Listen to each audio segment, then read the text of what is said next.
मोहोळ तालुक्यातील अल्पवयीन मुलीवर लैंगिक अत्याचार केल्याप्रकरणी आरोपीस 20 वर्ष सश्रम कारावास आणि 10,000 रुपयांचा दंड अशी शिक्षा सुनावण्यात आली आहे. हा निकाल जिल्हा व सत्र न्यायाधीश सोलापूर येथील विशेष न्यायालयाचे न्यायाधीश D.N. सुरवसे यांनी दिला.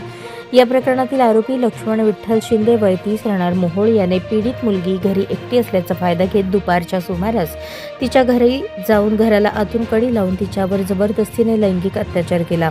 ही घटना कोणास सांगितल्यास जीवे ठार मारण्याची धमकी दिली. धमकीमुळे पीडितेने सुरुवातीला ही बाब कोणास सांगितली नाही.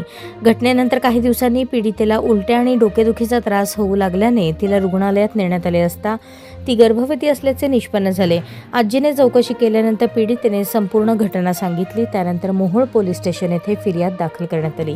तपास अधिकारी API राठोड यांनी सखोल तपास करून न्यायालयात दोषारोप पत्र दाखल केले. विशेष न्यायालयातील सुनावणी दरम्यान पीडिता, तिची आजी, वैद्यकीय अधिकाऱ्यांच्या साक्षी महत्त्वाच्या ठरल्या.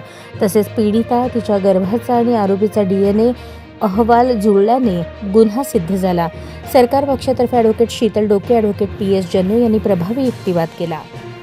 न्यायालयाने आरोपीस भारतीय दंडविधान कलम 376(2)(n) तसेच बाललैंगिक अत्याचार प्रतिबंध कायदा पॉक्सो अंतर्गत 4(5) अंतर्गत 20 वर्ष सश्रम कारावास, 10,000 रुपयांचा दंड तसेच कलम 504(506) अंतर्गत 1 वर्ष सक्त मजुरीची शिक्षा ठोठावली.